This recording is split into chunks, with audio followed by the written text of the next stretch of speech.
So first up, I'm taking my Smashbox Photo Ready Primer Water, I'm pretty sure it's called, and using that as a primer on her face.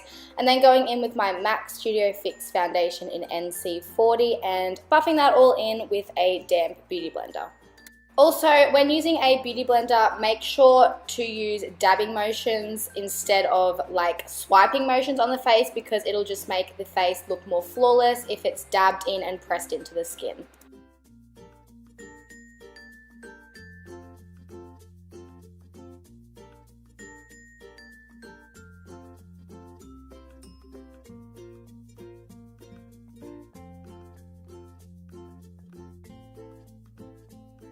And then using my favorite concealer, which is the Maybelline Fit Me in Light, and I'm just using a Jessup concealer brush just to apply it under her eyes, and then I'll go ahead and blend that in and then apply it on her forehead, down the bridge of her nose, Cupid's bow, and on her chin, and then blending it out.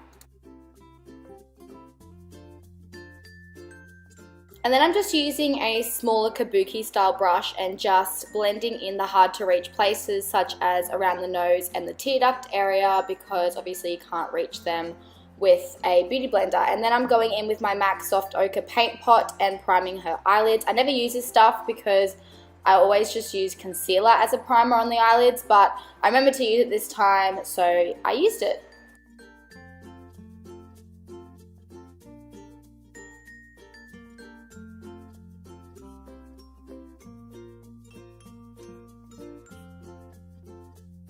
So now I'm baking the under eye concealer area with the Laura Mercier translucent powder. Basically, I love baking because it makes the concealer creaseless all day long and it just looks absolutely flawless. So that's why I love baking. And then while that's baking, I'm just using my Australis Fresh and Flawless face powder in darkest brown and setting the rest of her face.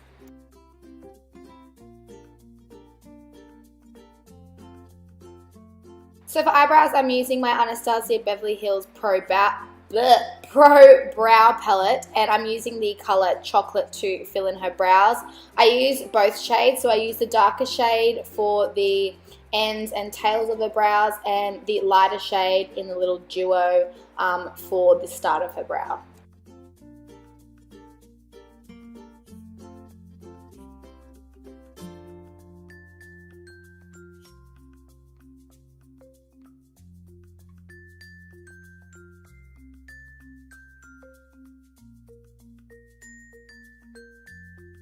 And then just using the light concealer again, I'm just carving her brows with a concealer brush. And now I'm just brushing off that excess powder from the under eye bake. And then I'm going into bronzing her cheekbones. I'm using the Benefit Hoola bronzer, of course, as per usual. I'm just using a Sigma angled contour brush and just warming up her cheeks first. And then I'll go ahead and make her cheekbones a little bit more chiseled using the Zoeva Luxe face paint brush.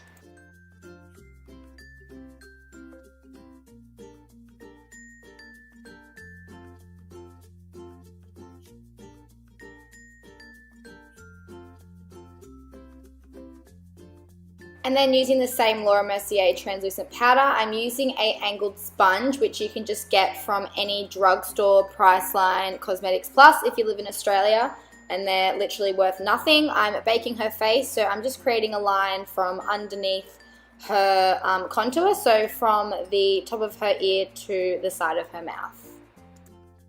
I'm going in with the Sigma Heavenly Powder Blush and placing that on her cheeks with my Zoeva blush brush. And then I'm just brushing off that excess bake. And then I am highlighting with the Anastasia Beverly Hills So Hollywood highlighter and just placing that on the highest points of her cheekbones, under her brow bone, on her Cupid's bow, tip of her nose, and the bridge of her nose. So for the eyes, I'm taking my Makeup Geek Creme Brulee single eyeshadow and using that as a transition color and sweeping that over the majority of her lid and in her crease.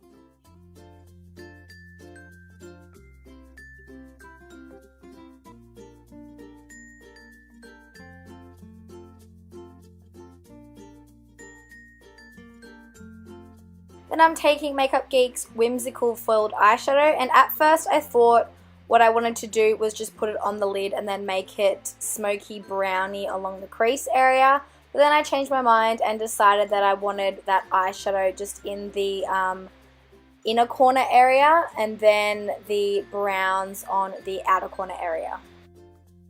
So now taking Cocoa Bear by Makeup Geek also and just running that through the crease and upper crease, and then I'm also putting it on the outer corner as well, and then I'm going to go in with Anastasia Beverly Hills Fudge single eyeshadow and darken up the outer corner and just a little bit of the crease as well.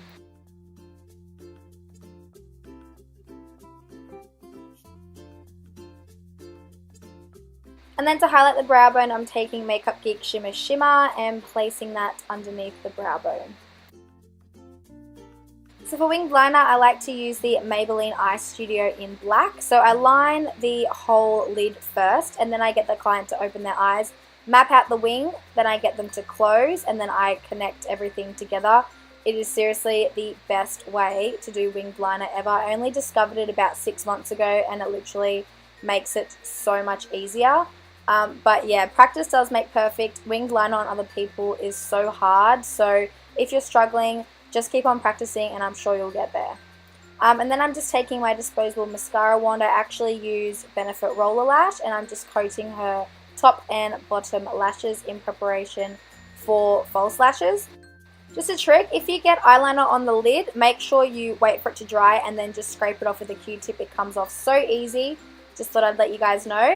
So now I'm lining her waterline also with the Maybelline Eye Studio in black, and I'm just using that same winged liner brush. I love using gel liner in the waterline because I think it lasts all day and night, and yeah, it's just like the most pigmented way of putting black in your waterline in my opinion. And then I am taking Mocha by Makeup Geek and smoking out her lower lash line just so it doesn't look like just a black line. And then I'm putting some mascara on her bottom lashes. So for lashes, I'm using the Red Cherry lashes in the style 747M, and I've used the House of Lashes lash glue, which is my fave lash glue ever. For lips, I'm going in with MAC Boldly Bare lip liner, and over the top I'm using MAC's Faux lipstick. And then just went over the top with a clear gloss. You can use any. I actually can't remember which one I used. Sorry. This is the final look. I hope you guys enjoyed it. I did try and play around with a red lip. So I used Ruby Woo lip liner by MAC with Russian red lipstick over the top. Don't forget to give this video a thumbs up if you enjoyed it, and I will see you next time. Bye!